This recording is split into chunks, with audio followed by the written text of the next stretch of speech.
Ramai di media sosial, netizen mengomentari seputar persiapan sidang dugaan pelanggaran kode etik Hakim Konstitusi terkait dikabulkannya gugatan batas usia Capres-Cawapres di bawah 40 tahun.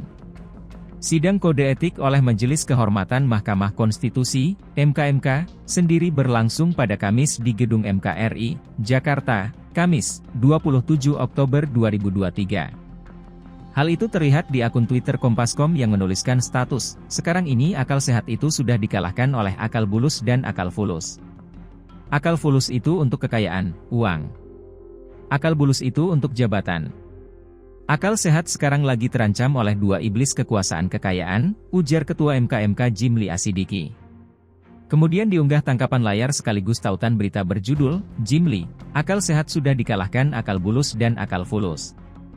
Ketua Majelis Kehormatan Mahkamah Konstitusi, (MKMK), Jimli Asidiki, mengomentari situasi politik hari ini yang dianggapnya sudah tak lagi berpijak pada akal sehat akibat neoliberalisme. Hal itu ia sampaikan dalam sidang perdana MKMK beragendakan klarifikasi para pelapor dugaan pelanggaran kode etik Hakim Konstitusi dalam putusan MK nomor 90, PU21, 2023 terkait syarat usia Capres-Cawapres. Gitu loh ya. Jadi saudara-saudara sekalian, terlepas dari saudara ini berasal dari mana, ya, sekarang ini masyarakat politik itu terpecah 5. Kubu sini, kubu tengah, dan kubu antara. Pada marah semua. Nah, jadi kasus putusan terakhir ini menarik perhatian seluruh rakyat Indonesia. Ini bagus, harus disyukuri. Itu loh, untuk public education, bagus sekali ini. Civic education, bagus sekali. Jadi nggak ada orang yang tidak membicarakan MK sebulan ini. MK semua dengan segala macam ya emosinya. Nah, bagus itu. Jadi kalau kita lihat dari langit, waduh, ini harus disyukuri, ini bagus ini. Dan yang membuat sejarah itu ya saudara-saudara ini yang melapor ini.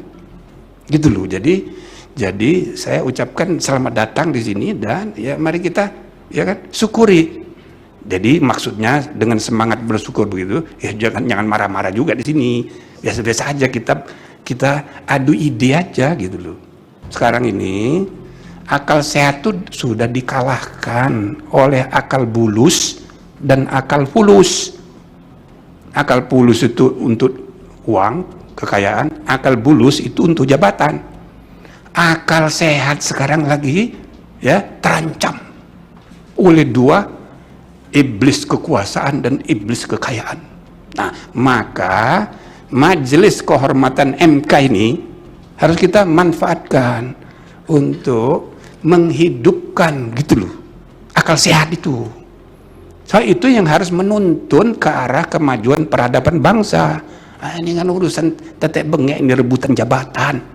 Nanti sudah dapat jabatan, pakai pula untuk jabatan lebih tinggi lagi. Gitu, orang rebutan kekayaan sama, dapat kekayaan dia pakai untuk mencari kekayaan lebih banyak lagi. Jadi semua orang ini tidak caring, sharing, giving to the country. Ya, kebanyakan orang itu hanya taking, asking, requesting, dan bila perlu robbing. Gitu loh, ini gara-gara neoliberalisme di pasar ekonomi politik kayak gitu. Maka akal sehat itu kalah. Nah, saya berharap saudara-saudara datang ke sini dengan semangat, kita hidupkan ini akal sehat. Terlepas dari latar belakang kita masing-masing. Ya, ketahuanlah ini Julius Ibrani kira-kira dukung siapa ini? Ya kan? Kelihatan Celestianus nih, ya. Kira-kira dukung siapa bisa dibaca, tapi nggak usah kita omongin. Kita bicara akal sehat aja di sini, gitu ya. Nah, selanjutnya saya mau tanya dulu. Ini masing-masing berapa tadi? 10 ya? 10 ya?